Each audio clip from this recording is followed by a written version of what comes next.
So, welcome back. This is to take you through Key On Committee number 7. Realise the attack. Some people use a stow to the collarbone. Yeah. Other people use suri and using stow to take their balance. So today I'll be using suri and to take their balance. So, number 7. Also, try and think of Pinangodan. This does help when you're actually doing the attack with the suri and the stow. So, turn. Very, very similar position. I've seen so many people just do this and they get kicked. So, again, this movement. Yeah, and doesn't take much imagination to think of Pinangodan. So, when you do think Pinangodan, yeah, think of Key On number 7. When you're doing Key On 7, think of Pinangodan. So they'll complement each other.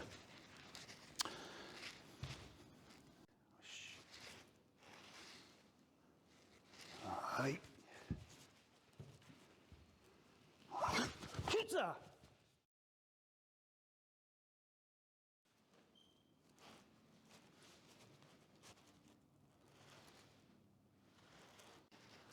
Hey.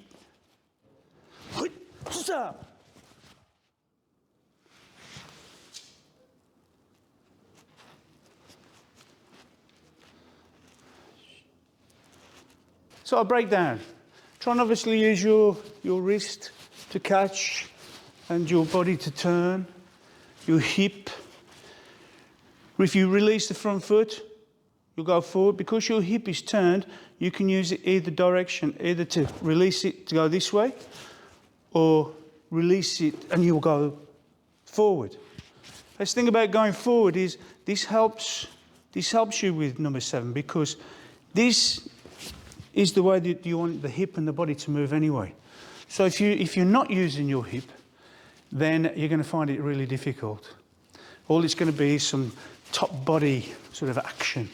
So try and use your hip to pull back. Release the front foot to go forward, and then because the hips pull back, you will attack forward and your back foot will do nagash. Try not to have your hand so stiff.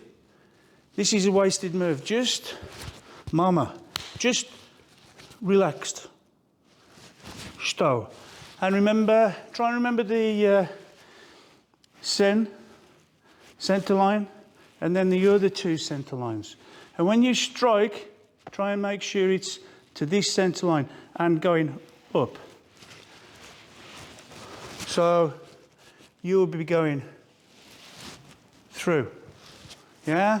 So taking the center and also cutting through. Yeah, if you do tanto dori, then again, you'll be going for the juggler.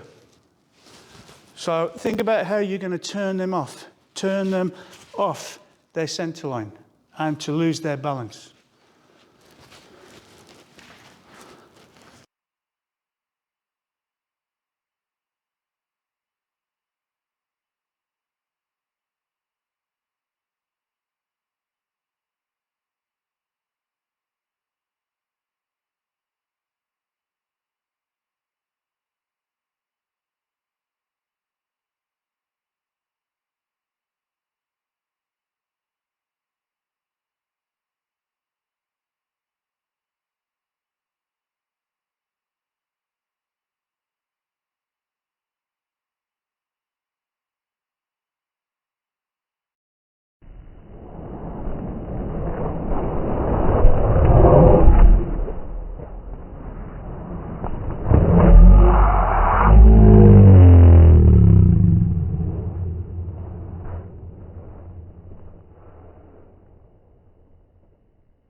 So, okay, with this Key On, this is probably the one where you're going to get hit the hardest. as Sensei mentioned, the generation of the force from the hips and the legs, once that shoot-out strikes, that's the most impactful one in this series so far.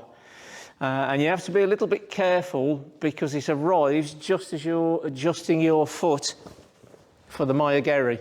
So you're only sort of semi-posted on one leg. The Sensei mentioned it strikes into the collarbone, then up the side of the neck.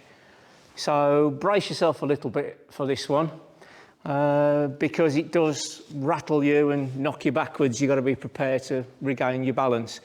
And again, even though you know this defence is coming and you're going to get pushed backwards, the same applies. You make your first attack, but you still need to be thinking of correct distance for your Mayageri.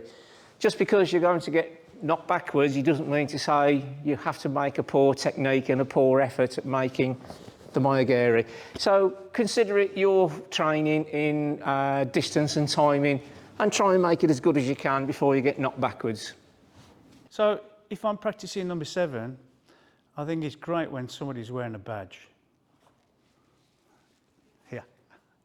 So that gives me a rough idea where I need to strike. You don't have to guess, it's either on it or just above it. But it's a good indicator, so I think it's great when people wear badges. No badges? Badges. So if they have a badge on, then try and focus on that.